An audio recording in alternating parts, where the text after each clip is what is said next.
sempat beda agama awalnya ngerasa buntu apa gimana?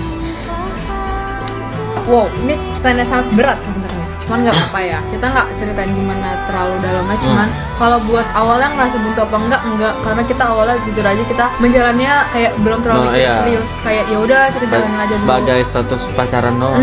Kayak mungkin ya sama-sama belum melihat keseriusan juga sih. Kayak ya udah kita pacaran ya saling sayang, saling senang gitu. Ya udah gitu. Terus yang pas udah serius gitu, gua sama sekali nggak ada menuntut dia untuk kayak sekarang lah gitu kan. Nggak ada sama sekali.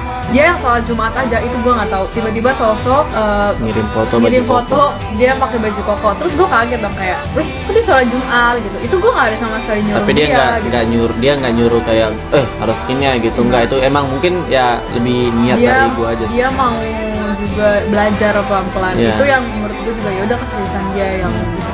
Ya udah dia pelan-pelan, itu gue nggak ada sama sekali ngajarin dia gimana, ngajarin ini ngajarin itu, nggak ada. Tiba-tiba nggak ada nyuruh lah. Dia nggak ada ngabarin gue mau sholat Jumat. Tiba-tiba abis sosok ngirim itu, gue baru nanya, kamu kok pakai baju koko gitu. Gue nggak tahu dia mau sholat Jumat gitu kan. Iya yang aku mau sholat Jumat, mau belajar. Ya udah dari situ dia pelan-pelan. Itu pas sunat itu tuh gue nggak ada nyuruh sama sekali, karena gue tau itu hal yang besar gitu buat dia. Maksud gue kayak itu hal yang sulit gitu kan, dan gue nggak bakal menuntut hal itu. Terus tiba-tiba dia bilang, yang buktiin apa, aku mau sunat. Gue kayak sakit tapi tapi kayak ya udah gitu. Gue nggak pernah ngalangin dia buat belajar. Yang penting gue tidak akan kayak. Tapi kan sunat buat kesehatan juga. Iya, gitu.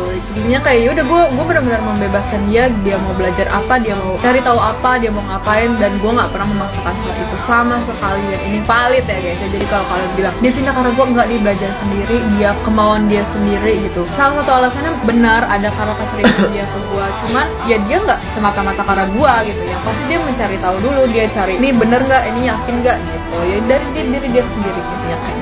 So.